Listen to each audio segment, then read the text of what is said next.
The New York Jets get things going in the right direction, kicking off their 2024 preseason with a 2017 victory over the Washington Commanders.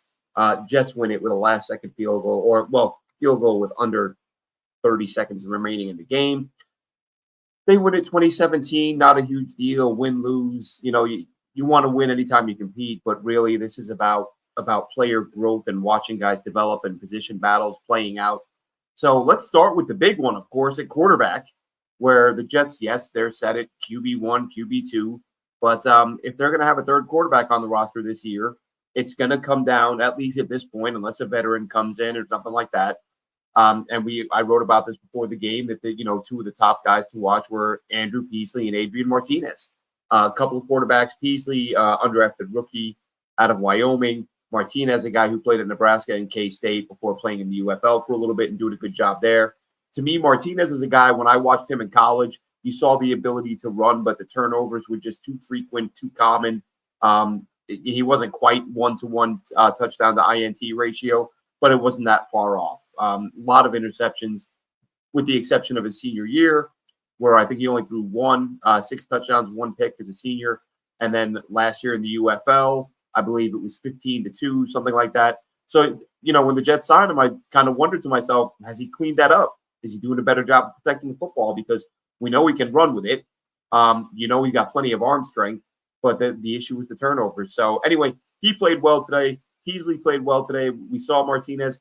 The big thing with him is that he can really beat you with his feet, beat you with his legs. I said when the Jets picked him up, I kind of half jokingly said maybe they're going to bring him as a return man because he really can run the ball well.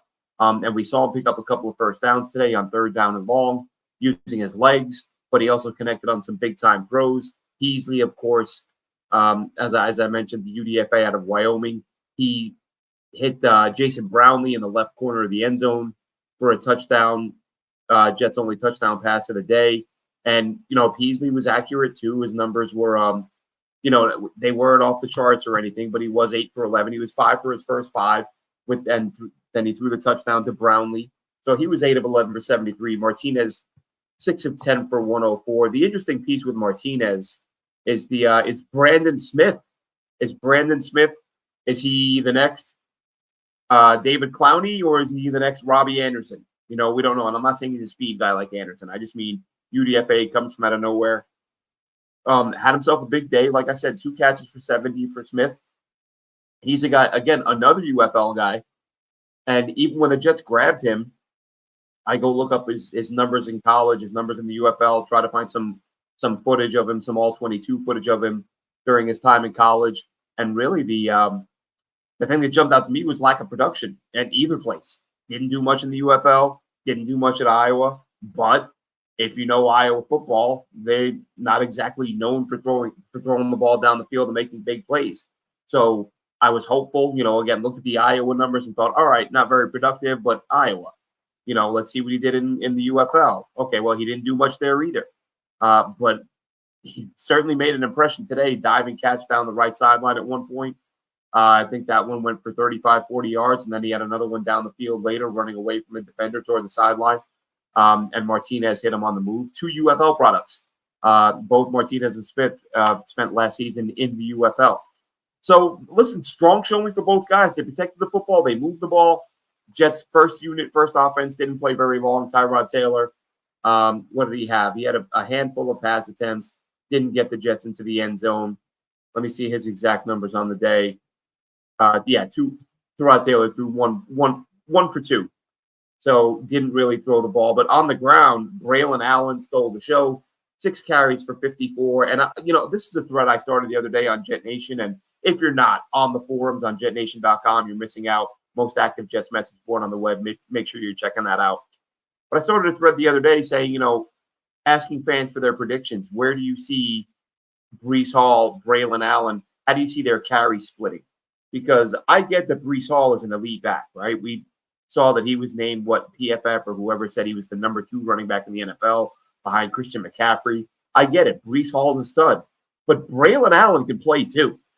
I mean, I'd be really surprised if you have a guy as talented as Braylon Allen and say, yeah, we're going to get him like 4 carries a game. That just Maybe they will. I don't see it, but I don't know how you split it because both of those guys are so talented.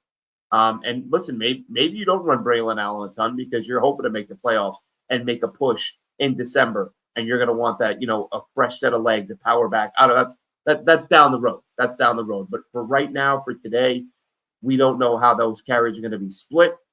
But we saw from Braylon Allen today that he can play. We knew that.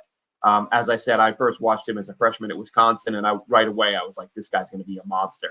And now here he is looking as if that is going to be the case. Isaiah Davis looked better catching the ball than he did running it. The run blocking wasn't phenomenal. And, as guys start swapping out, changing out, you got Latham for a little bit. You got Ezzy for a little bit. You got, Joe Tippmann, the only starter, by the way, on the offensive line to play. That, of course, you have to imagine is a result of the bad snaps, which I didn't see any. I didn't notice any. But to be honest, I'm taking notes as I'm watching for who's jumping out. So sometimes I might miss the snap or, the first millisecond of a play. But I didn't see any bad snaps from Tippmann. I didn't hear them say he had any bad snaps. But again, that's not to say I may not have missed one. Plus, I'm on Wi-Fi in a fairly remote location, and my connection, I was getting a fair bit of hiccups, and I missed the Washington TD run, the Daniels TD run to put Washington up. Literally, it cut out for like 20 seconds. It came back on. I just saw him, celebrating in the end zone. So defensively, the guys who jumped out to me, really the guy who jumped out while there were some regulars on the field, Jarek Bernard-Converse. We heard his name a lot. And even on the first big play, Jalen Daniels makes a completion down the right sideline with 42-yarder, whatever it was, something like that. Coverage was fantastic. Jarek Bernard-Converse was right there, stride for stride with the receiver. Gets it. The only thing Jarek Bernard-Converse did wrong on that play was not having longer arms. That's it. That's the only thing that prevented him from making a play there. He was right there with the receiver, timed it perfectly, but it was just the ball was put in the absolute perfect spot for De'Ami Brown, old UNC receiver. Played with, I almost said Drake May. Trubisky, I believe. Yeah, Mitch Trubisky kid. I could be wrong on that. That's a few years ago. But I remember De'Ami Brown was a guy that I really liked out of UNC, and he made a great one-handed grab on a ball that was dropped right over. But Jarek Bernard-Converse was right there. On the next play where Bernard-Converse was challenged, he was able to get to the receiver as the ball arrived, bat it away, knock him out of bounds, force an incomplete pass. And we heard his name a lot. Jarek Bernard-Converse, you didn't hear him giving up a lot of catches. So here's a guy out of college, played corner early in his college career, was moved to safety, gets drafted by the Jets, plays safety early on. I've questioned a million times, are they working him at a corner at all? Because when I went back and watched after they drafted him, and I went back and watched his old college film, I'm watching, and I tweeted it out not long ago, or retweeted it. After the Jets signed him, I went back and watched him against Kansas State, and he looked phenomenal as a corner. And I thought, this guy's good enough that you should, at least give him a look, right? Why start this guy out of safety? We all know the corner has a lot more value. If you think he might be able to play there, that's where I look at him first. And then if he can't, then look at him at safety. Anyway, Jets did it the other way around. We've been hearing from people at camp that Bernard-Converse has been playing really well.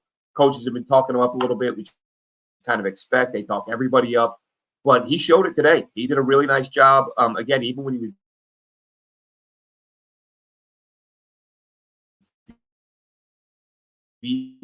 it was fantastic coverage. Sometimes the guy just makes a perfect play. Really good. Clemens, of course, on the replay, again, the Daniels touchdown run, I didn't see it live and then caught like the very tail end of it on the replay. And it looked, I can't say 100% sure. I think Michael Clemens got sucked down inside and allowed it to happen. But other than that play, I saw some Michael Clemens. We know he's a powerful guy. Showed a little bit of a bull rush, held up at the point of attack that Washington had the one run play from inside the 5-yard line where Michael Clemens is head up on the tight end and grabs him and just basically puts him in the way and uses the tight end to put the running back on his back. So a couple of good things from Michael Clemens, not perfect, but if he's a guy who's going to see a lot of reps as long as Hassan Reddick's out, it's nice to see him take some strides and be more than just sort of a bottom of the depth chart rotational piece. If he's sort of moving up in the world, which certainly does appear to be the case. Love what I saw from Jared Bernard-Converse. Love what I saw from Clemens. And a guy who, honestly, I've not talked about much this year because of the injury history. But if you look back to last year, if you've been listening to us that long on JetNation Radio, one of my picks and months before camp, the surprise was Chaz Surratt, the linebacker, whose name we haven't really heard much this preseason. He was second man in, so he wasn't exactly fourth, fifth, sixth string guy. He started the game actually with Mosley and Williams not playing, Quincy Williams not playing, and he kind of picked up where he left off. Like had a few tackles. The one concerning thing though, he only missed a few minutes with injury, but we've seen enough injuries for him, and I like the guy, not knocking him.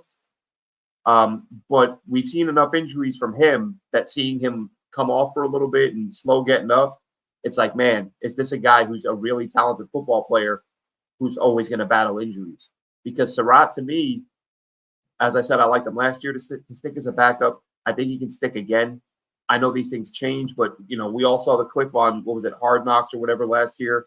Surratt had the interception in the preseason, and, there was Robert Saleh jumping up and down, screaming, I know this guy can play. I try to tell everybody this guy can play.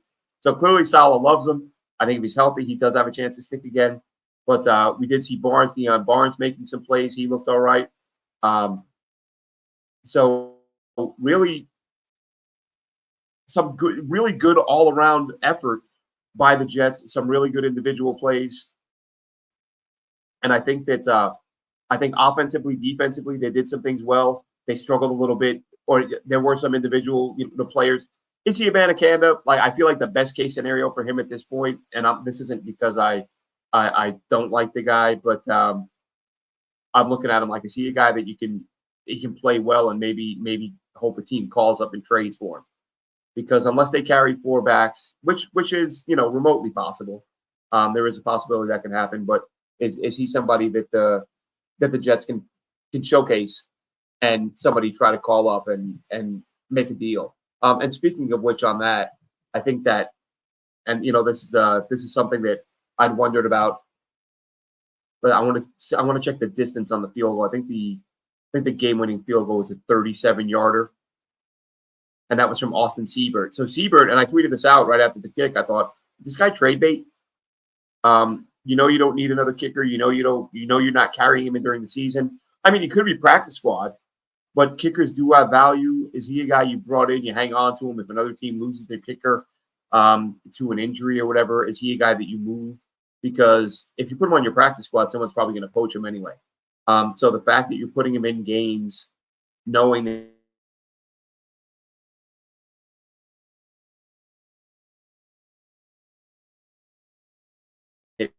winning field goals, is he a guy that you're looking at as someone you can trade? Charles has joined us. How we doing, Charles? Let's see. Rookies look good today. Braylon looked good. We know we have a closer in Allen. He can move. Surprised Will McDonald didn't play much. Because he's going to play during the season. This is a chance for guys who aren't going to play a whole lot, or guys that they need to see specific stuff from, an opportunity for them to get some plays. So I wasn't really that surprised McDonald didn't. I mean, McDonald had a phenomenal spin move on a QB hit. He got flagged. He got flagged for that. Sorry, he got flagged on the spin move for hitting the QB, probably because he kept him wrapped as he went to the ground and landed on him. But I don't see what the big deal is. I mean, it's within the rule, but that was a millisecond from being a sack. So, like I said, I thought he stood out. On that play, I thought JBC stood out. I thought Key made a couple of good plays. Zaire Barnes, who I mentioned, I thought stood out on a couple of plays. So there were some good individual efforts. You mentioned Stiggers. Stiggers kind of stuck his face in the fan a little bit on that play, showed he wasn't afraid to get dirty. And Leonard Taylor, another guy. Now, here's a guy, I think universally, anybody who follows college football closely enough, anyone who follows the draft closely enough, they knew that this guy going undrafted was shocking. And I said at the time, and listen, I'm not saying he's a bad guy, but when you have as much talent as Leonard Taylor does, you kind of look at it and go, there must be something we don't know about, because nobody this good should be going undrafted. So you kind of look at it that whatever the reason may have been he didn't get drafted, if that gets cleaned up and that guy works, like he is making your roster. That is a free draft pick. 100%. That is a free draft pick that really, you go back to the previous season and you were hearing people talk about Taylor like he could be a first-round pick in this year's draft, this past year. Not only does he not go in the first, he doesn't get drafted at all. Had a splash play, a TFL for 5, 6, 7 yards, big play there. Then later up the middle, he gets a sack. I think that dude makes the roster. I really do. And I thought that from the moment they saw, well, again, it was contingent on if there are no issues that we're unaware of, if there are no character, like if he just shows up and does his job, that guy's got to make the roster. And the same might be said. You got Braden McGregor and Eric Watts. Watts looked really good today. Braden had a couple of plays where he stood out. So I think we're going to see a couple of UDFAs up front who have a chance to make the roster, who definitely will hang around on the practice squad. But like a guy like Watts, which I didn't know. And I don't know if Beck got this right. Anthony Beck was calling me.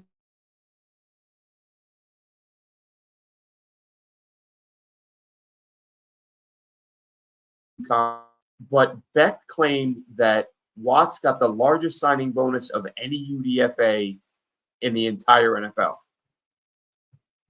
I'm not saying it's not true. I'm saying that's the first I've heard of it. And the UDFA signing bonuses.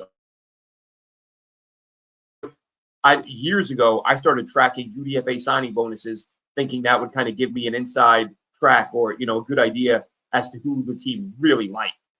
And I did that for 2 or 3 years because the guys getting the biggest bonuses kept getting cut like right away. And I was like, all right, I guess maybe that's not the indicator I thought it was. And then you think about it, it's like, what's a few $100,000 to an owner, right? So it's a chance to get a look at a guy you like. So that's not to say it won't matter, but in the past it hasn't. But if Watts got the biggest bonus in the NFL, I'm surprised that hadn't come out previously. And you have to believe he's got that much more of a chance to stick. But he made some big plays, and McGregor also, as I said, he had a couple of plays where he looked like he was put some pressure on the quarterback.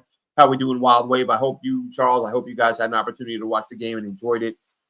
I know I did. Let's go over a few more names. I'm going to pop over here to the box score to see if I'm leaving anyone out who may have. I will say Tack McKinley.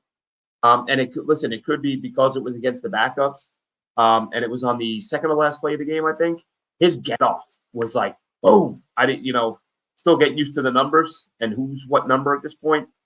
But on the snap of the ball, it was like, whoa, I was like, who's 93? And you look, okay, Tack McKinley, and we've been hearing, right, Nick Faria and some others have been absolutely raving about him at camp. And again, maybe he looks that little millisecond faster because of the fact that he's going against fourth quarter preseason backups. Maybe that's it.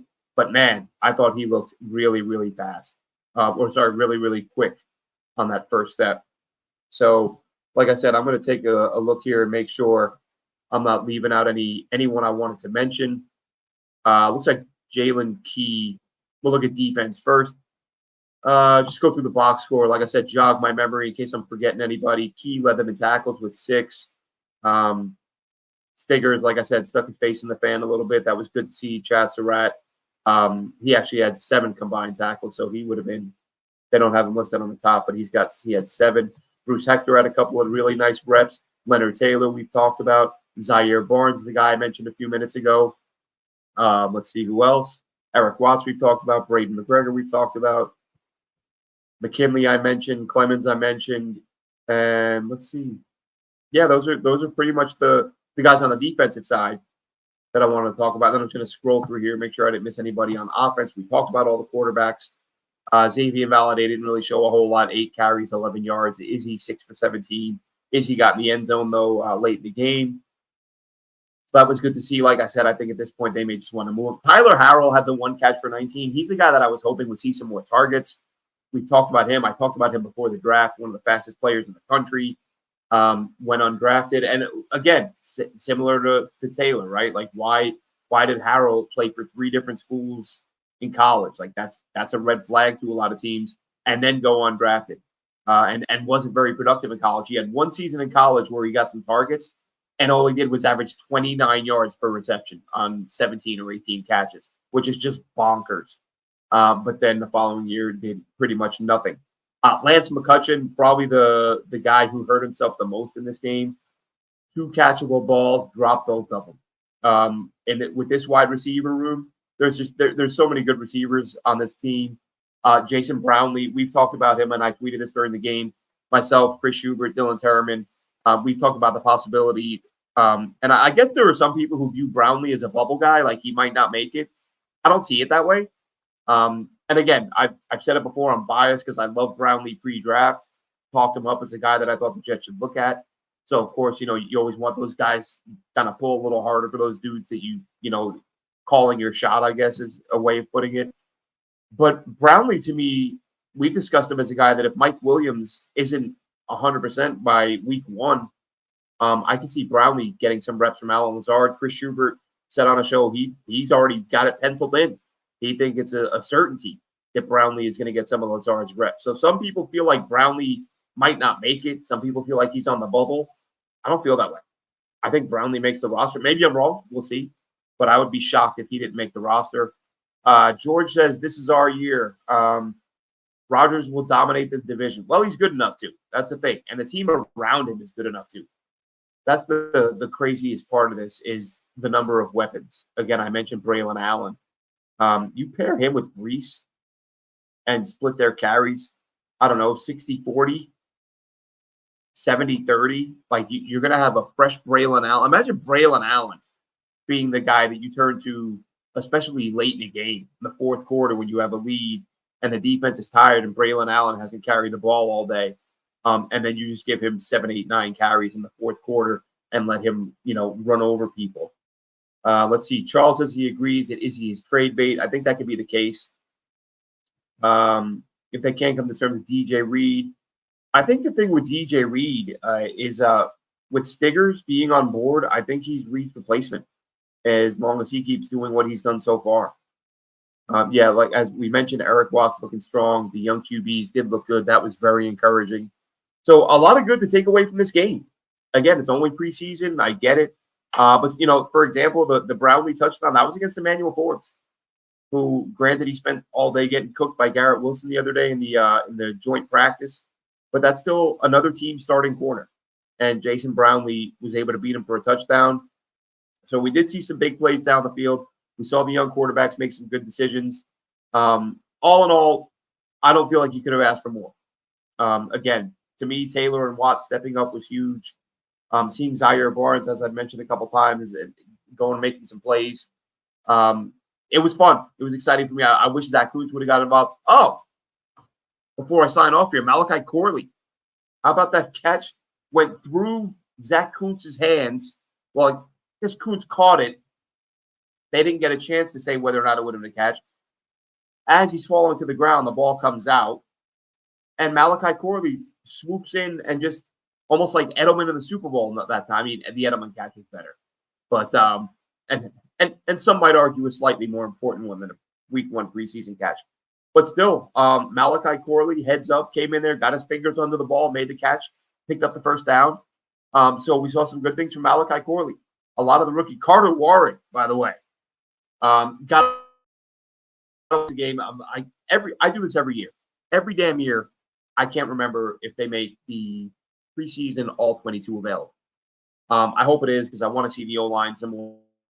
But Carter Warren absolutely destroyed somebody. Can't remember, early third quarter, late second quarter, whenever it was. I mean, left his feet, came up off his feet, and just put his shoulder. It happened so quickly, and it was off to the top of the screen. So I didn't get a 100% clean look at it. But what it looked like to me, Carter Warren left his feet, put his shoulder into a dude's chest, and took that dude off his feet and leveled him. So nice to see Carter Warren making a highlight reel block. Olu Fashanu. Rough first drive. Now, we talked about this the other day. Gave up some sacks in the green and white. Gave up a sack in the scrimmage the other day. Had a penalty early, and then gave up a couple of pressures. There was a Brownlee drop. Well,